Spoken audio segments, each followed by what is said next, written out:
We viewed receivers as burglars breaking into your house. So if you catch a burglar breaking into your house, he paid the consequences. Raiders defensive backs have long been burglars in their own right, stealing passes and robbing receivers of their courage. Raider D-backs have been named All-League or All-Pro 28 times, leading the team to 3 world championships.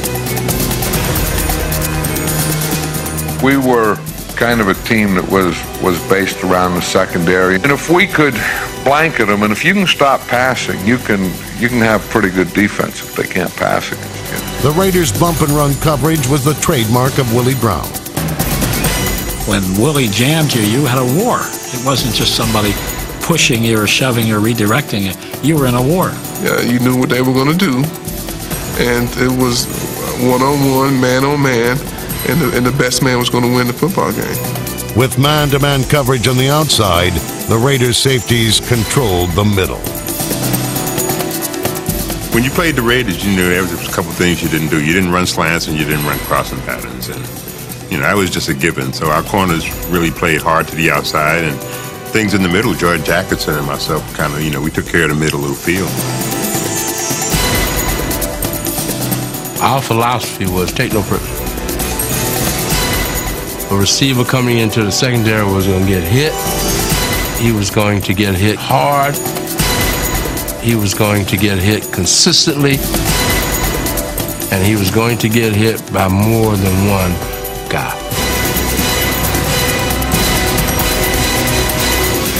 Number 32, Jack Tatum's hits were notorious. His greatest came against the Vikings in Super Bowl XI.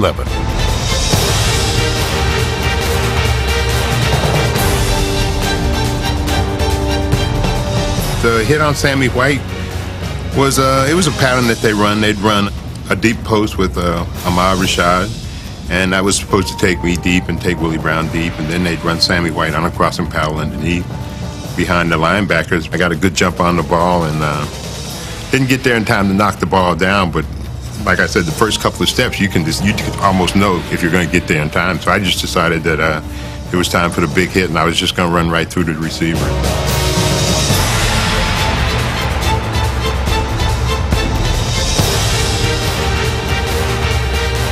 I was surprised that Sammy came back, and I was more surprised that he held onto the ball. When the play happened, I almost got up and dived on the helmet because I saw the helmet roll, and I thought that was the ball. But I looked down, and Sammy still had the ball, and he showed a lot of courage. I have a lot of respect for Sammy that he did come back in the game later on. While Tatum could stick, cornerback Lester Hayes stuck to receivers in every sense of the word and made an impact throughout the 1980s.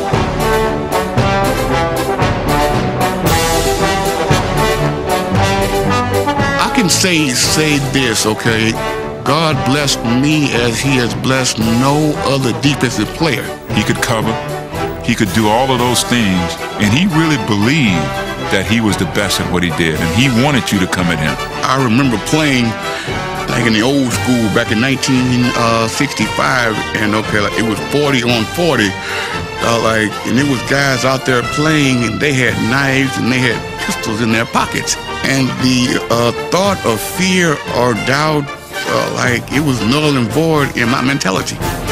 Hayes, known as the Judge, was as tough as he was crafty, often having a secret weapon readily at hand. Stick 'em. Stick 'em is no longer allowed in the National Football League. If you touched him, you would just stick. That's how he got all those interceptions. The Judge noticed that when, he starts getting his hands on the receivers, and we were a bump and run team, they didn't really like all that stick 'em on them. Well, then it went from, if you don't like a little bit of that stuff, how about I give you a whole glob of it right in a puss? And that's what he used to do. As a matter of fact, I'm like, Lester, man, can you take some of that off of you? Because, he tackled you, man, and I hated to have gook and stuff on my hands. He had so much stick 'em. Of course, that's why they outlawed stick 'em. Raider rule number 1, cheating is encouraged. So, was it cheating? What Judge was doing was he was taking a rule and something that was allowed, and he was pushing it as far as it could go. You knew that if you need stick 'em during the game, you didn't have to go to the bench. If Lester's on the field, you can just go to him. But I can tell you this, out of all of the crazy things that Lester was, he could play cornerback and he could cover the best receivers out there, and he welcomed those guys to come his way. All-Pro cornerback Mike Haynes came the Raiders' way in 1983, giving the team the best set of covermen in football. Their impact was immediate. Hayes and Haynes led the Raiders to victory in Super Bowl 18. I think it was the greatest steal of all time, really. You know, Mike Haynes teamed with Lester Hayes. That was the combination that I think put us over the top as far as the secondary is concerned. Suddenly the law office of Haynes and Hayes was in service, and what a difference it made. Van McElroy once told me a story that they would get in the huddle and they'd call a cover 2 or a cover 3 where the free safety would help on his side of the field. And they would break the huddle and Haynes would turn to him and say, "Don't worry about it, I got it, do whatever you have to do." With 2 shutdown corners on the outside, safeties like Mike Davis and Van McElroy ruled the middle. The guys who came behind us, we wanted to make sure that they knew what we were about as far as this organization was concerned. You know, we wanted the Raiders secondary to always be good.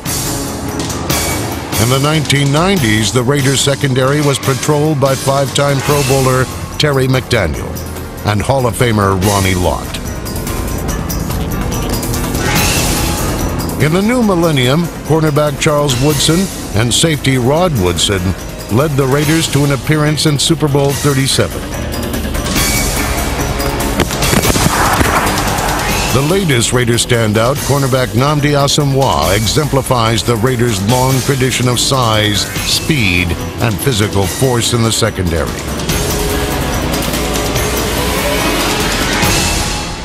We want to leave such an impact on the players that we're playing against that the next week, the team that we're playing against, they won't want to play us.